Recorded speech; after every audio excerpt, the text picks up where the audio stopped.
കേരളത്തിലെ വോട്ടർ പട്ടികയുടെ വിശ്വാസ്യതയിൽ ഒരു സംശയവും ഉന്നയിക്കാനാകില്ലെന്ന് CPM സംസ്ഥാന സെക്രട്ടറി MV ഗോവിന്ദൻ. നിയമസഭാ തെരഞ്ഞെടുപ്പിന് മുമ്പ് SIR നടപ്പിലാക്കേണ്ട ആവശ്യമില്ലെന്നും സുപ്രീം കോടതിയിൽ ഫയൽ ചെയ്ത ഹർജിയിൽ MV ഗോവിന്ദൻ ചൂണ്ടിക്കാട്ടി. തദ്ദേശ തെരഞ്ഞെടുപ്പ് പൂർത്തിയാകുന്നതുവരെ SIR നടപടി പൂർണ്ണമായും നിർത്തിവെക്കുവാൻ നിർദ്ദേശിക്കണമെന്നും സുപ്രീം കോടതിയിൽ ഫയൽ ചെയ്ത ഹർജിയിൽ MV ഗോവിന്ദൻ ആവശ്യപ്പെട്ടിട്ടുണ്ട്. വ്യക്തമായ കാരണങ്ങൾ ഉണ്ടെങ്കിൽ മാത്രമേ തീവ്ര വോട്ടർ പട്ടിക പരിഷ്കരണം നടത്തേണ്ടതുള്ളൂ എന്നാണ് നിയമത്തിൽ വ്യവസ്ഥ ചെയ്തിരിക്കുന്നത്. എന്നാൽ കേരളം ഉൾപ്പെടെ രാജ്യവ്യാപകമായി തീവ്ര വോട്ടർ പട്ടിക പരിഷ്കരണം നടത്താനുള്ള നിർദ്ദേശത്തിൽ അതിനുള്ള കാരണം രേഖാമൂലം വിശദീകരിച്ചിട്ടില്ല.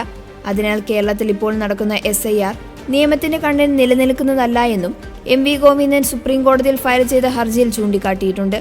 അഭിഭാഷകൻ G പ്രകാശാണ് ഗോവിന്ദന്റെ ഹർജി സുപ്രീം കോടതിയിൽ ഫയൽ ചെയ്തത്.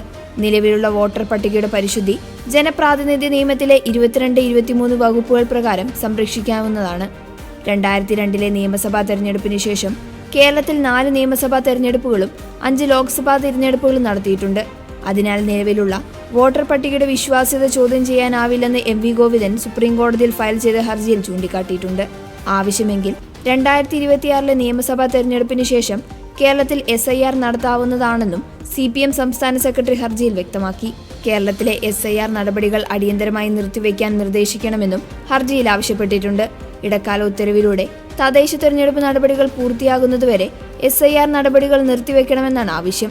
SIRഉം തദ്ദേശ തെരഞ്ഞെടുപ്പും ഒരേ സമയം നടത്തിയാൽ ഭരണപരമായ ബുദ്ധിമുട്ട് സർക്കാരിനുണ്ടാകുമെന്നും രാഷ്ട്രീയ പാർട്ടികൾക്ക് ആ പ്രക്രിയയിൽ സജീവമായി ഇടപെടാൻ കഴിയില്ലെന്നും ഹർജിയിൽ MV ഗോവിന്ദൻ പറയുന്നുണ്ട്.